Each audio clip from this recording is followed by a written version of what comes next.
It's a pleasure to be here. And I think there's no better time to be having the kind of conversations we're having today, given the kind of economic challenges that our nation currently faces. So the role of good governance in economic recovery is something very critical to examine the intersection between governance, economic policies, and economic recovery strategies. If any one person has a solution to those today, he'll be probably richer than Elon Musk. A topic of that nature, therefore, requires that experts should come together and share their thoughts, all towards achieving a kind of focus and direction in handling these challenges in these critical economic difficulty times.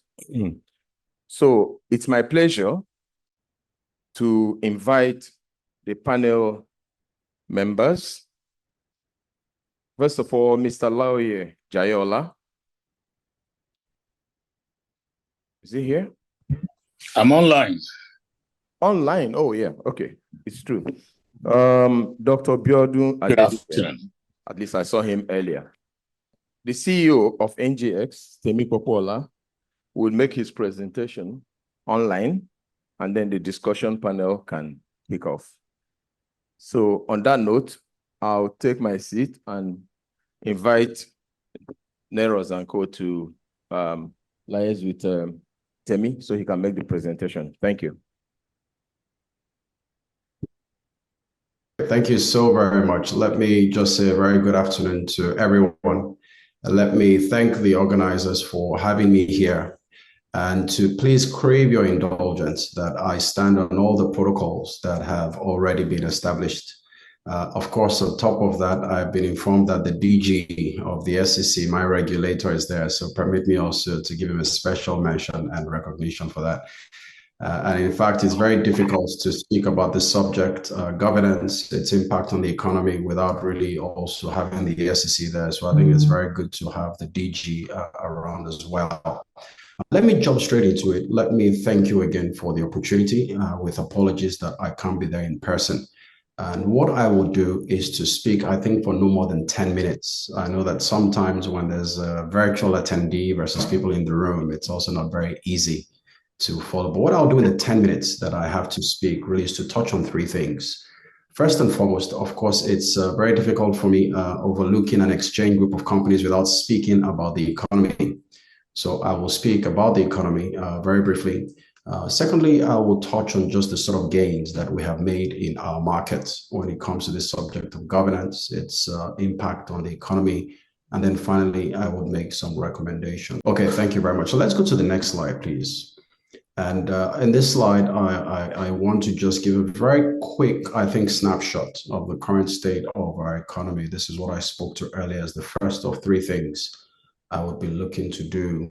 Of course, I think most of the statistics here are quite evident, but two things I want to flag here. Of course, the top left there, the nominal GDP of $252 billion. This is what I think we collectively have a responsibility to do to drive that to $1 trillion. And a big part of that, of course, is how the markets can support this ambition. To the far right there shows you also why we are fairly confident that the markets can be a good means to this end. You see there what is a very big opportunity, the market capitalization to our GDP. Today, still around 15 to 20%. When you compare this with several jurisdictions, you would find that we have an opportunity to drive multiples of this as far as just the market capitalization and capital market impact is to GDP. Away from that, of course, I think many of the other statistics here are fairly obvious, but also to flag the foreign portfolio versus domestic investor participation there. What you find there is the fact that the outflows by foreign investors, we have actually seen the domestic market pick up a lot of those flows. And I think it speaks also to this subject of local markets, capital markets, helping to drive economic growth. So we see there, you would find the light green charts there that sort of paints the picture as to the outflows we have seen. But then the local market, as I said, has picked that up. And when you look year on year, speaking now both from several asset classes, both equities and fixed income, you would find that the local markets have come through. Can you go to the next slide, please? So when we talk about governance, really, and its impact on just economic recovery, I wanted to highlight what we see as the top 4 really impacts. The challenge, I would say, about governance, if I could use that word, right, is that it's one of those things that they're not easy to measure a priori. But of course, the impact we will find, right, is real and is long lasting. And these 4 things here really show what we think is the tie-in. Why do we preach governance, both as the exchange, as a capital market, and as just best practice globally? It really is around these 4 levels. When you have proper governance in place, you would have markets that are transparent. The heart of any market is transparency. You would have markets that are fair. You would have markets that behave responsibly, and you would have markets that are accountable. Let me speak very quickly, of course, about, for those who are familiar enough with our markets from about 15 or so years ago, 20 years ago now, right, when we had what were, challenging times in our capital markets. And one of the things that you find that you can really narrow the challenges that we had at that time was all around what were potential areas for improvements in governance. Governance, both, I would say, from every aspect of the capital markets, the players, the issuers, the intermediaries, really every stakeholder had a bit more that we could do around this conversation, where you found issuers, their approach, intermediaries, their approach to markets and capital raising, the exchanges, and all of the players. So you come back to this, and I think that what we try to paint from this slide really is that, with proper governance in place, these 4 factors, they enhance investor confidence, they boost operational efficiency all around, and long-term, it's very difficult to see any market globally that without these sort of foundations have grown. And let's go to the next slide, please, where I start to now try to speak about what is the current state of governance and corporate governance.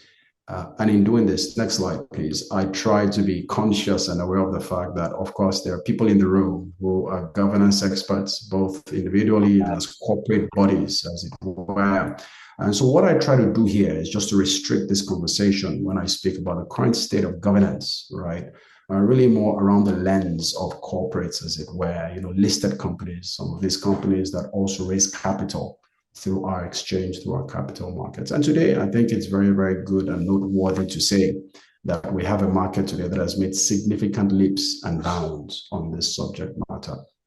I'll start first from the exchange. If we go back from, what we had, as I said earlier, during the 2008, 2009 situation to where we are today as a market, we, for example, have a world-class, we dare to say, standalone entity that is really just dedicated to governance, to ensuring that our market has the best level of governance, that our market has the best level of regulation. Of course, doing that under the leadership of the apex regulator, being the SEC. So this is a material improvement and a material change. And there are several things that we track to see the sort of progress that we are making. What sort of fines are you still giving out, right? What is the level and the measure of corporate behavior? What is sort of just customer feedback, investors that raise capital through our market? What is their experience vis-a-vis, prior to today? And I think today it's fair to say that we have much stronger levels of behavior and compliance-wise when it comes to governance, generally speaking. Of course, the other thing that we try to do is to teach and educate around best practice. On the left there, you have many of the frameworks that would govern, activity in our market. Increasingly, there's talk about even employing and importing, as it were, some global best practice and global standards. But some of the key things that we focus on when we think about governance and how we can influence is everything from just independence of the board, diversity of the board across all the levels of diversity. We look at transparency, we look at shareholder rights, we look at risk management and controls. How do we sort of elevate these discussions across the stakeholders, especially, as I said, many of the corporates that do business, that are listed or that raise capital in in general. And then away from that, I spoke about what we see as emerging trends globally. When you look at the fact that globally, there's a lot more effort and focus on compliance and disclosure. There's increasing, focus also on ESG in general. And then generally, how to use technology and cybersecurity to improve governance. Let's skip one next slide. The next slide is just there also to give a few figures there. What we think, if you look globally, what countries, what models have actually been able to drive economic growth, tied almost strictly to best practices, tied almost strictly to governance. Of course, it's not going to be the only driver. But two examples here for your consumption and for which you can do some work later is South Korea and Singapore. These have been very well documented. And as we think about our business, we continue to look at models like this, where from the top down, both we'll put ourselves somewhere in the middle of that chain as an exchange, right? To really just try to drive best governance practices to drive economic growth. Those are two very good examples there. Let's move very quickly forward as I start to bring the presentation to a close. To the next slide, please. What we try to just show here also is that there is, next slide, please. Thank you very much. Is just to show the linkage. I think that firms like, the exchange group of companies and capital market players like ourselves tend to be this sort of good overlap, or sort of call it melting pot, between government on one side and the private sector. And what we try to show here with this slide is that this sort of relationship, this synergy is very, very key also. Platforms like ours are a very good linkage, as it were, between public and private, and making sure that this focus and this conversation around governance is enhanced. Of course, there's governance in the private sector, there's governance in the public sector, and we as exchanges have this ability to try to shape and to influence that. And so we think that one of the areas really for improvement and for growth is how do we strengthen that a bit more? How do we use that tool a bit more with a bit more intentionality? You have a scenario today, the government on one hand is tapping the capital market increasingly so, right? Whether directly or through some of the companies that are owned, whether by Murphy, as I listened earlier to Dr. Armstrong, right? How do we, as a result of this, intentionally then drive improved governance through that perspective? And then, of course, on the private sector side, I think that's been a lot more documented. We've made material progress there. How do we continue to use this, sort of platform that we have as a bit of melting pot for that? And let's go to the next slide, please, as I look to conclude the presentation. Is really what are the potential benefits from this? If we do improve governance, what are we really then trying to see as an outcome there? It's everything from really just strengthening institutions. Ultimately, the strength, the future prospect of the country, such as ours, really is at the heart of your institutions. How strong are they?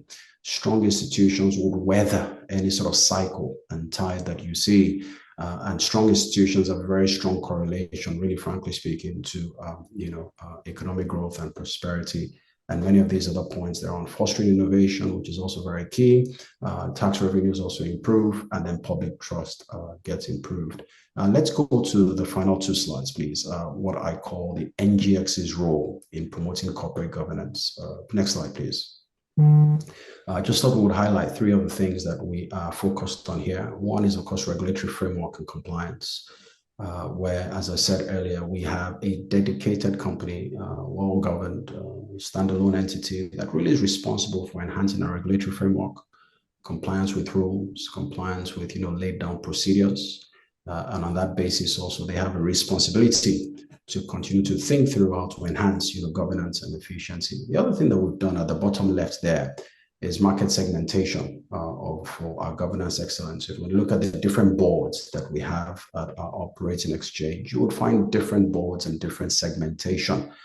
For example, we set up a technology board where it was clear to us that perhaps how do you marry this challenge of strong governance, which you'd expect on platforms like ours, versus the fact that also as you're trying to tap capital from the technology ecosystem as well, sometimes there's a practicality of not necessarily weakening governance at all, but also leaving room for a different model of governance. And that's one of the things I thought was worth highlighting as to how we think through this so that it's not a one-size-fits-all for everybody. And then finally, of course, it's just around the culture that you try to create a culture that people respect governance, a culture that governance and right behavior is right at the center of our focus for everybody. So the bottom right there, you see things like around our compliance portal, our investor education, advocacy, and partnerships. Finally, next slide, please, the final slide. It's really just recommendations. I make 3 recommendations here. Policy reforms. I think that there's a bit need for a bit more intentionality. There's still a few levers that we have, a few stakeholders, and glad, as I said, to see the SEC in the room. I think intentionality around policy can really help to strengthen governance. Number 2, just corporate initiatives.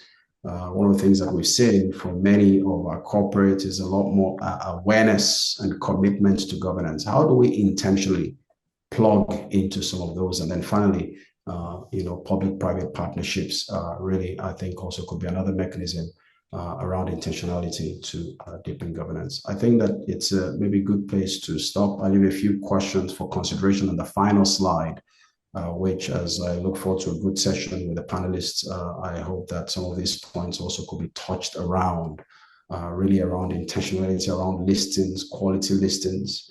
How do you enhance, to the awareness even of some of our SMEs in our country today, which is a big driver of the economy and this growth that we speak to as well. How do you start to broaden this subject of governance to many of them that tend to take that a bit for granted? And then finally, just around incentives to further strengthen this. Let me thank you very much for the time and for the opportunity. Thank you.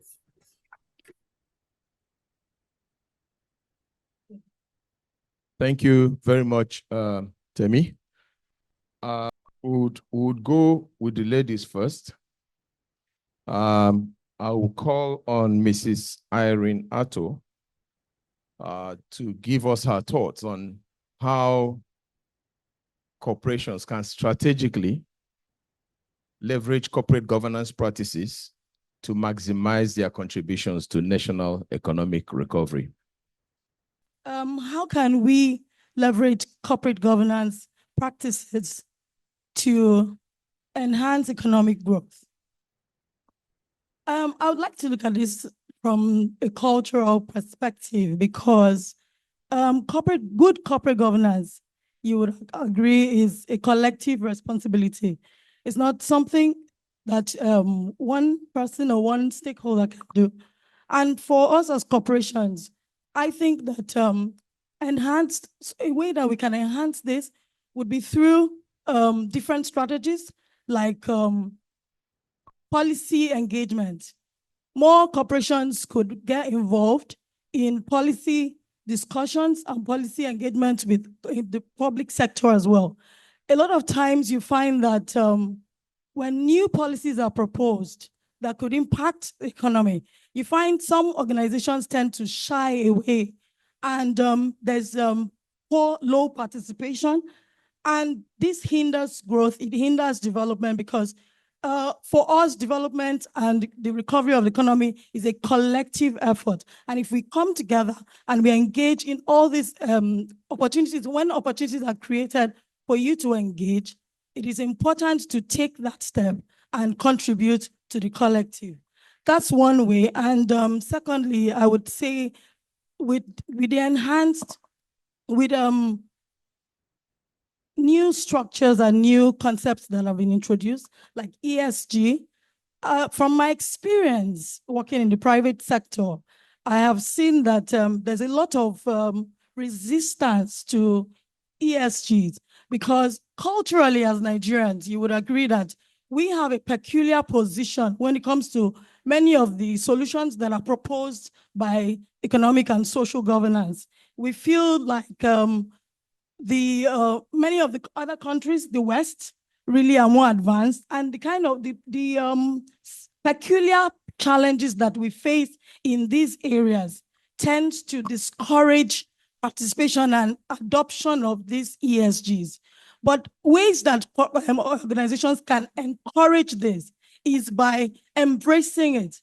And I'm glad that the FRCN, the stock exchange, and the ISSB, all the efforts that have been made to introduce this to organizations and try to get everyone on board. Because when you adopt this, you open up the economy, the international community. We've had a lot of divestment in the last few months. And part of it could be due to an unstable environment. When the environment is unpredictable, there's a tendency for people to, there's loss of trust, and organizations tend to move to where they are more comfortable. Now, as corporations within this space, if we embrace these international best practices and these principles, it would build up confidence in the Nigerian economy, in our environment. And I think this would help to draw more investment back into the economy and then bolster it. And that's how we can help it to recover. Well, thank you very much for your contribution. Now, the next question I would like to bring up will be to my regulator, who is sitting on my left. And you can imagine that if I'm asking my regulator a question, I'll just give him the hint and expect him to lecture us. So can you just share your thoughts on how regulatory environment impacts the economic landscape and recovery?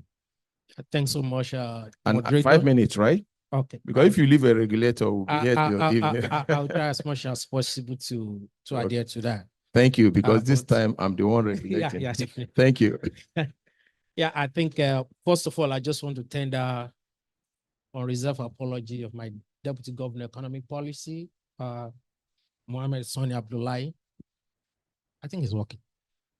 For unavoidably absent, tender his apology. We'll have loved to be here, but due to other engagement, I've been asked to recognize, at least represent him. Please accept that apology. And then how can regulatory environment prompt or encourage or stimulate or change economic landscape? We all know that effective regulation is essential. And then when regulations are put in place, having the old macroeconomic landscape as its focus, but not particular to a particular set of people or of interest, then we can see that definitely this will, at the end of the day, stimulate or reshape the economic landscape. For example, as a central bank, our focus basically is to ensure that we have monetary and financial system stability, including exchange rate policy. So our focus is basically to ensure that all policy put in place at least make our job more easy, not allowing inflation to be growing at the way it has been in the last couple of months. And then the response has been just in the last 2 days also to increase it by another 50 basis points. So, and that is the challenge as a regulator when you have a target and the target is trying to run away from you and you are trying to catch it. You are a dilemma of, and that's what I call leadership dilemma, regulatory dilemma, where you are looking at, I want to make life easy for people, but at the same time, the pills got to be better. And that is the issue here. So, but whatever we do as a regulator, you should have the big picture at the end of the day to ensure that whatever you put in place, yes, there could be short-term pains, but what's the long-term, your focus should be long-term what? Sustainability. To ensure that at the end of the day, in the long run, everybody is what is better for it. Also, just like my regulator here is saying, CBN will also put in place to ensure that the financial system is stable and sound. Because if the almighty elephant falls, we all know what will happen in Nigeria. And nobody will want to look at that. So we have to ensure that whatever regulation we are putting in place, one, it is exposed so that everybody is carried along. And I think that is what CBN mostly has been doing in recent times, giving draft exposure so that people can make comments, and that can also what improve the quality of what we're bringing up, and see, which is very, very essential. So as a regulator, our focus is on the big picture.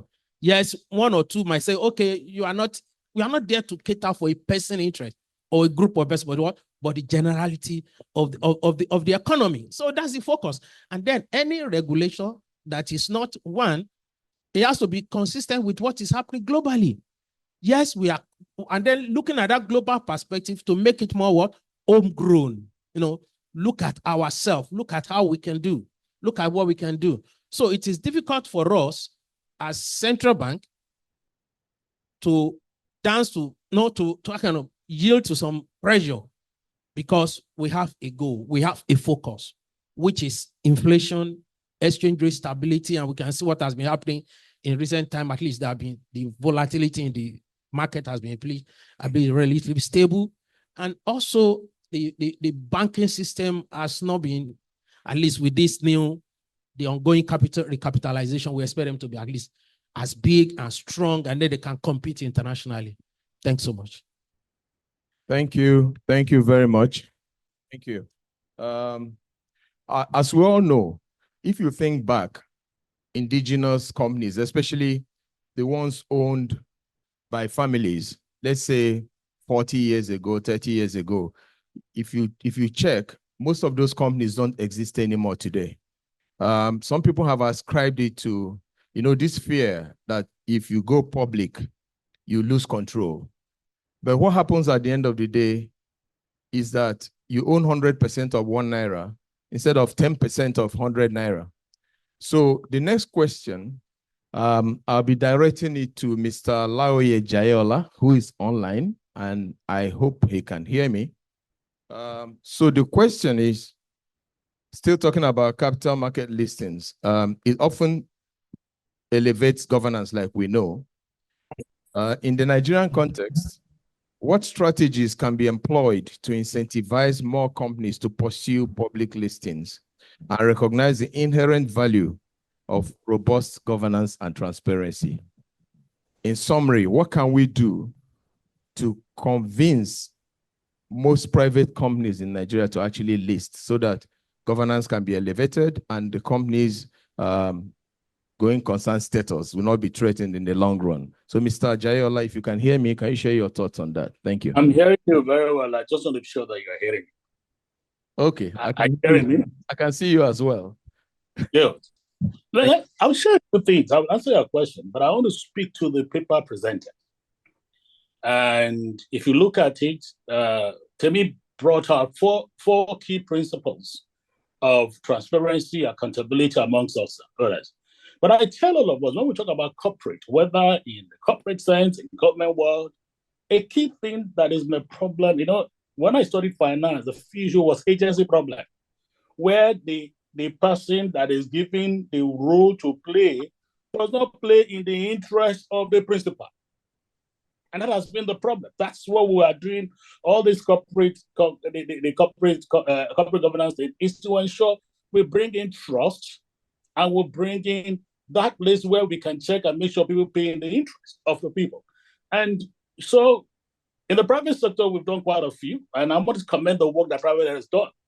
And I tell you, go to your question, if people really follow the agency rules and they are trustworthy, people will come to the market. The reason why the shareholders are afraid to come is that I bring my business to the market, I open the door for everybody to participate, but then people don't then run it in the interest of the owners, and that's the fear. And that's what a crude corporate governance policy is supposed to help prevent, so that we run in the interest of the business. But you see, the core discussion is about how does this affect economic recovery? And I have 3 points to drop quickly because I'm online. Number one, there was an exercise, where there is no evidence to guide whatever we do. You can't even measure. You can't monitor. There was a discussion we had before, and I was listening before now when Bob Murphy was talking about the fact that we have 41 trillion assets. And I said, are we sure?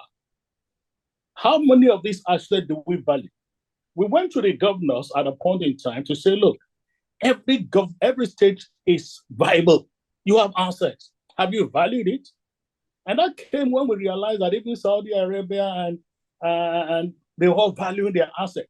Through sand, they know the sand they have, what they're doing with it, how they do it. So we don't even have stock of what we have. which is why, oil can disappear. Everything can disappear. So we need to first ensure that to bring about recovery, for people to trust us, we must have a good data around what we have as a nation. Secondly, is that you talk about collaboration. And I like the lady that spoke about collaboration. The private sector, we do not collaborate enough. There is a mutual mistrust between public and private sector people. The private sector don't trust the public sector. We abuse them. We say they're inefficient.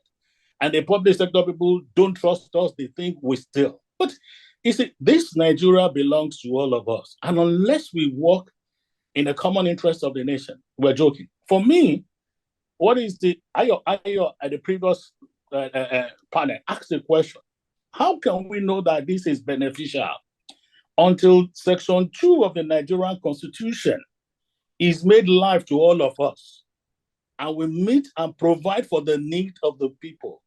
I cannot see, so we can link it up. So for me, it's important. But most importantly, since there are many regulators here, I think we regulators need to begin to sit down to enhance corporate governance, to allow the economy to grow. Regulatory authority needs to sit down and begin to re-examine their rules. We need to examine our rules. One very, very one that just happened it's very topical now, that is making all Nigerians to be ashamed, is what is happening in our health sector. So it's important to ask ourselves, do we really want to recover? Knowing that all the resources is not available only in government sector. In fact, when we did our development plan, we said 90% of the resources will come from private sector. How are we doing all this? How open are we? How transparent are we? So there cannot be corporate governance if there is no trust. And I think what we all suffer from, whether in private or public sector, is trust deficit. And I'll be glad if we work at it to ensure that we build confidence in our people and have trust. I will stop at this level. Thank you. Wow. Thank you. Thank you. I like the way he connected it. There can be, there has to be mutual trust between government and corporates, right? And otherwise we cannot make progress. So I then come back here to Dr. Biodun Adedipe. There's a perception in Nigeria that certain cabals or distributional cartels hinder sectoral performance, stifle innovation, and impede economic growth. So what legal and regulatory frameworks could be implemented to curtail their influence and promote a more competitive business environment? Thank you. Thank you so very much. And I also want to thank the organizers for having me be a part of this conversation. Happy to be here. Now, let me put this in context, and that is in the light of some work I had the opportunity to do some 11 years ago in a review of the legal framework and regulatory framework of 16 government agencies in financial services in Nigeria. And that brings 4 critical issues to consider when it comes to legal and regulatory framework. The first is what you observe when this sort of thing is happening, this perception. Number 1 is that regulations, legal provisions, and statutes need first and foremost to be internally and intra-consistent. And that means each regulation for each sector must be internally consistent, which means the various components and provisions align with each other and have a very clear message, transparent, and everybody understands the rules. So the key word there is simplicity. So everyone coming to play in that space understands it. Number 2 is the one I call inter-regulatory, consistency. That means from one agency to another, there is consistency, which now helps you to do the next issue I want to raise, what we call regulatory arbitraging. Now, that happens when, for example, let's say a bank that is listed on the stock exchange is playing between the central bank, the SEC, and then the exchange. Now, if the rules across those 3 agencies are not aligned, then there's a possibility for this entity to commit an infraction, but make reference to a provision in another agency's rules and regulations as the protection. That is what we call regulatory arbitraging. Now, there's also the reality of what we call regulatory capture, in which case the regulator is captured, so to say. So which means that there's a possibility for the regulator not to have strength enough to enforce the good corporate governance rules as far as those players are concerned. And that brings me to the high point of my recommendation. Now, when it comes to that, what we say is that if you want to have a level playing ground where there is true competition that can foster economic growth and development, you need three critical things to happen. Number one, is your number one man at the top. And I say this again from my experience in Nigerian banking the last 35 years. Now, we've seen instances where, there will be an infraction in a bank, and I record this vividly, I won't mention names, okay? Having committed an infraction that ordinarily the regulator should sanction. Now, the promoter of the bank in question went to the number one in the country. But happily, in one instance that I'm aware of, the then head of government put a call through to the central bank governor and said, whatever you consider is right in this instance, go ahead and do it. So, and he referred this person that came to him to the CBN governor. So that, of course, sorted out the matter, because there was no opportunity for regulator capture.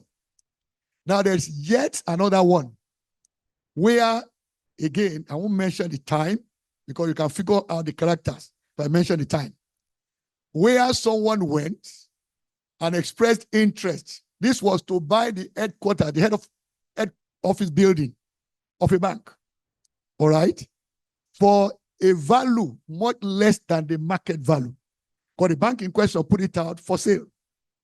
And so the MD of that bank said, I'm sorry, sir, I can't sell this property for 10% of what I have two buyers willing to take them from me for.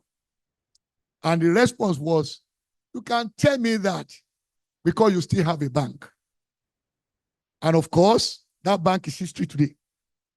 Its license was revoked, what I just told you. Okay?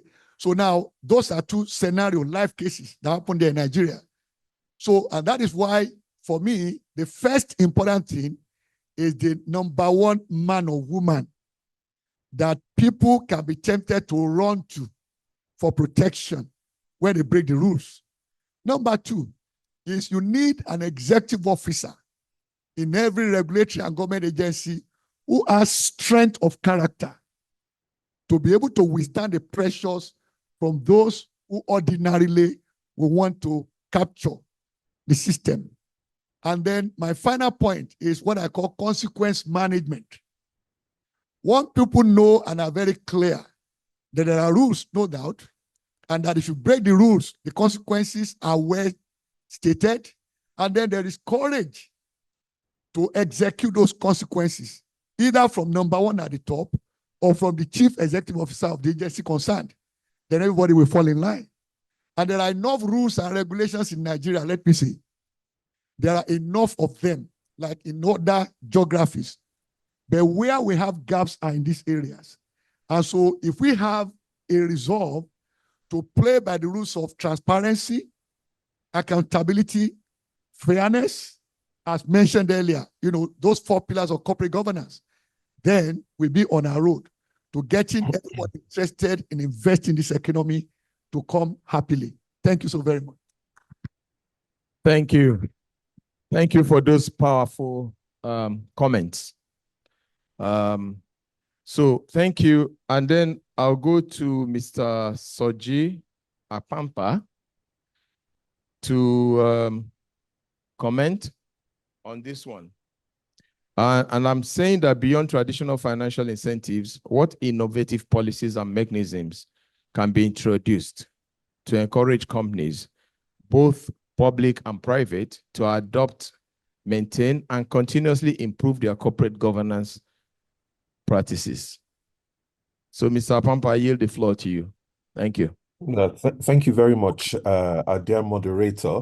Perhaps I should start from the big theme of institutionalizing corporate governance, which you are alluding to. First, we already have a code for the corporates, and it is a good code. And there's a process also for ensuring that people adhere to it. But there was no code for their suppliers, no code for the SMEs, no code for their lawyers and their accountants and so on. And from the London Anti-Corruption Summit of 2016, after the release of the Panama Papers, it was quite evident that a lot of the funny practices happens through intermediaries. And lots of these intermediaries are small players, relatively small players that fall under the radar. So you cannot deepen governance without something in that area. And I'm glad that the Financial Reporting Council recently, in partnership with the Integrity Organization, UN Global Compact, and so on, released corporate governance guidelines for SMEs. So there is something now for the SMEs. Now, why is that important? It means that larger corporates can now say, here is the standard that you need to meet if you're going to do business within my supply chain. If you're going to do business within my value chain, this is what I now require of you. And on top of that, they can insist that it is certified. So please go back to FRC and get something that shows that you do comply.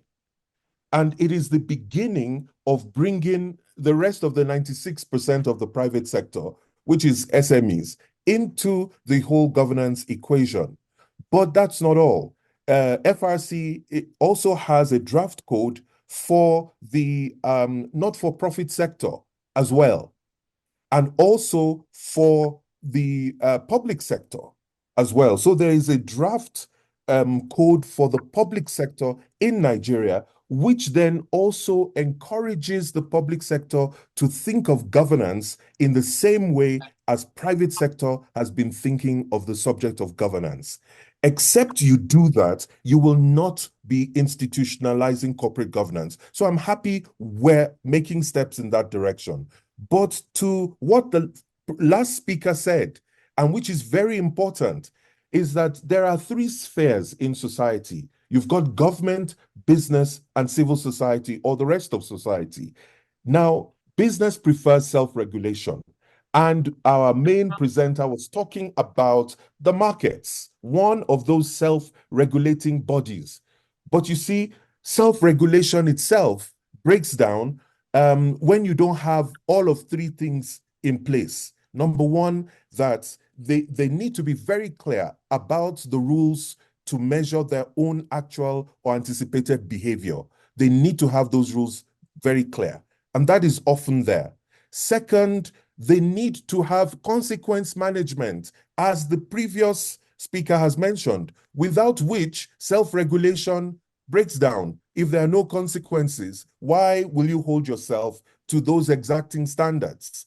So it's really important. And finally, when it comes to government regulation, well, government with the best intentions in the world don't always have all the resources necessary to be able to monitor what people are doing and also adequately sanction.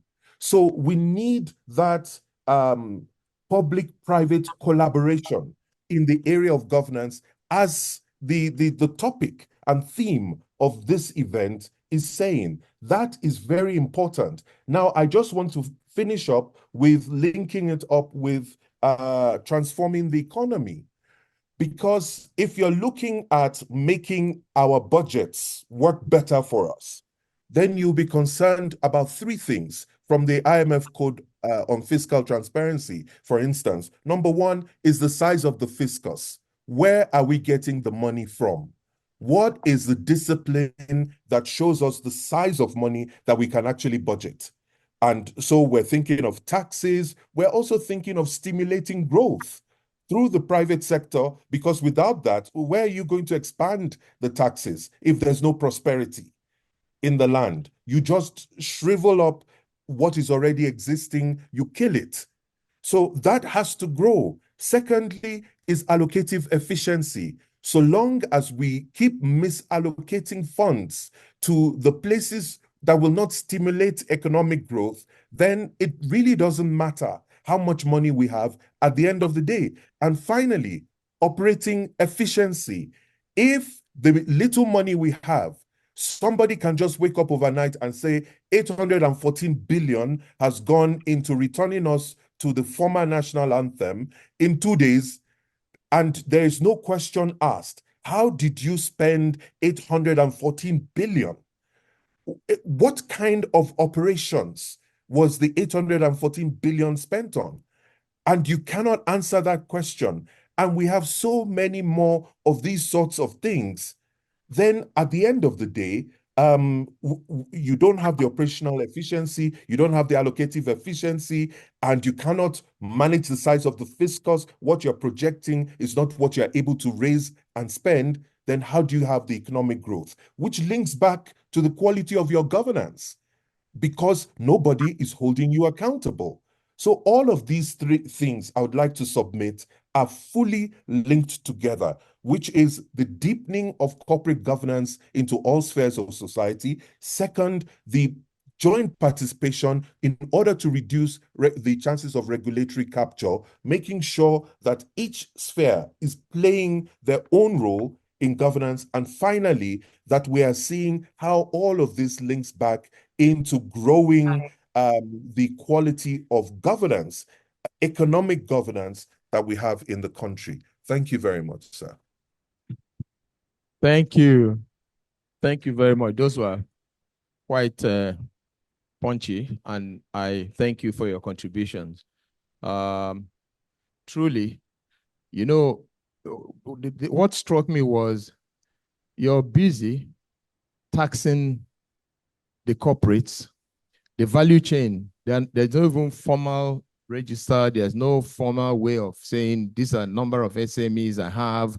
This is where they operate from. This is something. So how can you even, you're not taxing the value chain, and meanwhile, you're taxing the endpoints. It's not going to work because it creates distortions. Thank you for those very strong comments and contributions. At this point, our time is running out, and it's time to open the floor for comments from the audience. I don't know who will be moderating that. Oh, okay. Baba wants to go first. one of our most respected economists, Mr. Ayo Teriba. Please give him the microphone. Go ahead, sir. It's a quick one, if you don't mind. I noticed when you asked Jai the question about how to encourage more companies to list. Yeah. You are specific about encouraging more private companies to list. Yes. And in your comments before you asked him, you gave the example of family businesses. Yes. And my question is the stock exchange. You can correct me if I'm wrong. All companies listed in the stock exchange are most likely private. Okay. Yeah. So why are we not thinking of encouraging public companies to list? Because what makes you subject, for example, to SEC scrutiny is you're being listed on the stock exchange. Much of the sectoral problem that Jai referred to in the oil sector might have been prevented if the last administration had succeeded in listing the NNPC. in this stock exchange, as they have said they would before changing the post. So it's a challenge. Yeah, by all means, encourage family businesses. By all means, encourage more private companies. But more importantly, how do we broaden the conversation to include government-owned businesses at federal and state levels? So how did Saudi Arabian, system got to a situation where government-owned companies are as likely to list as private, if not more, even more likely to list? Football clubs owned by the government are listed, not just Aramco. Thank you. Thank you, sir. I'll do two things. I'll deflect that question to the CEO of NGX to share his frustration in that direction, if he's still on. And yeah, I can't see him on his seat. No, he was here, so he has escaped this one. Now, apart from Temi, we'll then come back to you, sir, as an expert. What do you suggest so that we can make it public? So, Temi, if you're there, please take the floor first, and then after that, we ask Dr. Teriba to share his thoughts. Okay, I doubt if he's still there because I know he's catching a flight. So, Dr. Teriba, can you give us Jai. Oh, that's true. Jai, please, can you take the floor? I hope he's hearing us. Okay. Sir, we are left with your... Hello. Oh, great. Thank you. Please go ahead. The issues are very simple. I mean, I hear Ayo very well. Look, government sectors don't go because of patronage. Finish.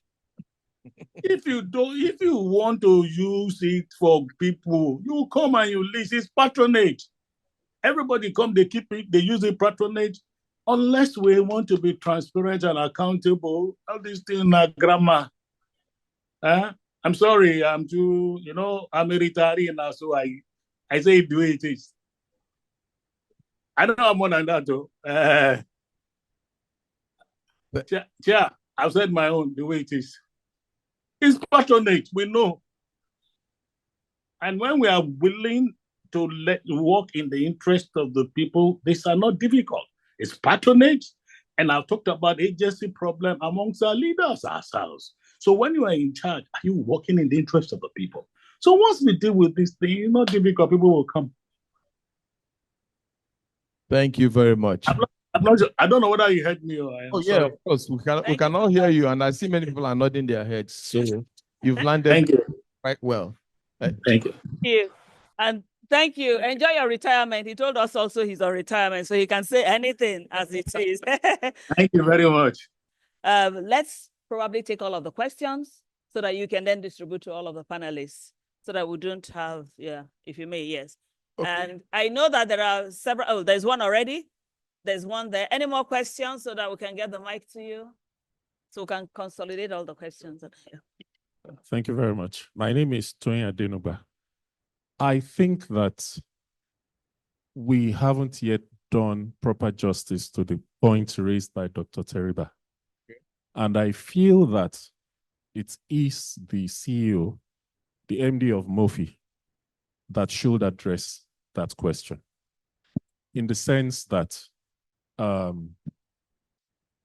when you want to market entities, private companies, you market them and they give you what their concerns or what their problems are, why they cannot come to list on any of the exchanges. So in this case, we're asking him, Mofi, why haven't you yet listed any of the companies in the assets register? Okay. With the permission of the floor, I don't think we should ask all the questions before we allow him speak. This one is critical. And there's no better person to speak than him. Now, and then after that, can you give him the mic? Thank you, sir. We don't want any competition. We want to hear you first. I know Dr. Teriba was targeting that admin, but he was just taking style to direct it to the front. Anyway, and I was also hoping that you will raise it. But on a serious note, for those of you who followed our engagements with the exchange, it was one of the first public engagements that we did in terms of MOFI engaging NGX last year. And it was clearly in recognition of a number of things. One, like Dr. Teriba said, it was one of the things that we recognized that, when you list, it's not just about raising funds. You can list by introduction, which is really part of elevating the standard of governance. And for us, that is fundamental. Because when we talk about governance, it's not just about the fact that there's a need for a higher standard of governance in state-owned enterprises. It's about the practice. And we believe that listing forces all the parties concerned to adhere to that. So we had engaged, at that point, before Temi got elevated, we had engaged the market. We actually went there and engaged a lot of the market players because we obviously realized that we would need the services of a whole range of the market players to be able to do that. And we identified a number of entities that we think would qualify for that. And we also talked about the fact that we can create a subset of those that we can begin to list. But it's a process, right? There's a process in the sense that we on our own side need to go through a certain number of approvals to get to the point where we have to do that. The management also needs to have a pathway for value creation and how that affects them. And in some cases, we have other shareholders who own those entities. So that is on course. Of course, the issue of NMPC, fortunately, the PIA is very clear on that. And that is the reason why, if you look at NMPC in the last 2 to 3 years, there's been concerted effort to make sure that we go through the process of their financials, the financial statements being prepared, and then opinions issued on that, and also tracking the level of profitability of that entity. Of course, the fact remains that over the last 40 years, there's been a lot of discussions around NMPC, and it depends on who you ask. People have whole different opinions, but it's not about our opinions. It's about the fact that if we say that we have accountants, we have auditors, and we give them the accounts to audit, to prepare, and then offer opinions, then we have to trust that. Sure. And we have no option. That's part of governance. You have to go through that process, and that's what we're going through right now. And at the appropriate time, which I believe will be sooner rather than later, the discussions and the approvals that are required to do that will be. But I can tell you that that is part of what is being discussed right now in terms of listing that. If nothing else, just price discovery of the value of the assets, even if you're not raising money from that process. Because the first time you go to the market, it's not about raising money. It's about price discovery and just establishing some benchmark. And it is actually in our own interest to do that. Yeah. Because to this point, because they're not listed, the way we assess our assets under management is on the equity we hold in those entities. But you and I know that that is not the best indicator of the value of your investments. Market value is the true value if we're operating in a market-driven system. Okay. So it is clearly a top part of our agenda. And that is the reason why events like this are important for us, because we want to make sure that it's about institutionalization. It's about creating the right culture by having events like this, where these entities come to it and we discuss it. So it's not just me waking up and say, you know what, I go to the board and I say, we have to list tomorrow. No, because listing itself without creating that culture doesn't really achieve anything. It's about the process of creating the culture, the understanding, the purpose of listing that will happen. And we believe that this conversation that we're having and several others would help get those entities. And that's why most of our entities are actually represented in this room as part of that. Okay, thank you. I mean, this is very valuable contribution. But, sir, before you go, for we laymen, right, for you to list government, public companies, will you have to go through legislative houses, the legislative arms of government? You don't, again, you know, it depends on the entity. DG is nodding his head. So he came in right at the time when we were having this conversation. Yeah, he almost escaped that too, right? No, he just came in. So I'm catching him with stray bullet, because the truth is, if you have to go through those houses, I don't know how you want to navigate it. I leave it there so that I'm not making suggestive comments. But maybe, DG, what we're discussing is that the conversations today have centered around encouraging private companies to get listed. And Dr. Teriba raised a very important issue, that how come we're not talking about public companies, coming to list as well? And then conversations started about how come it's not happening. And Murphy, CEO, has told us progress is being made in that area. So can you shed some more light on that? What you think can be done so that we have the likes of Saudi Aramco, more companies in Nigeria toward that line? Thank you, sir. Thank you very much for this opportunity. Clearly, most of those companies, all of that ingredient is already infused in them. And if I'm not sure you're aware, but you should be, that the NNPC is on the road to listing. So they're just in the preparatory stage to getting that done. The electricity companies, most of them are PLCs, which means they are already there, available for listing. So what is happening now is actually a cleanup of the entire system within the institutions. Because for you to come to list, you must meet the listing requirements. Governance, structure, financial statements, all of these are critical elements before you can come to list on any of our exchanges. So once you are able to meet these requirements, certainly you will be listed on any of the exchanges that has been registered by the SEC. So most government institutions are doing that.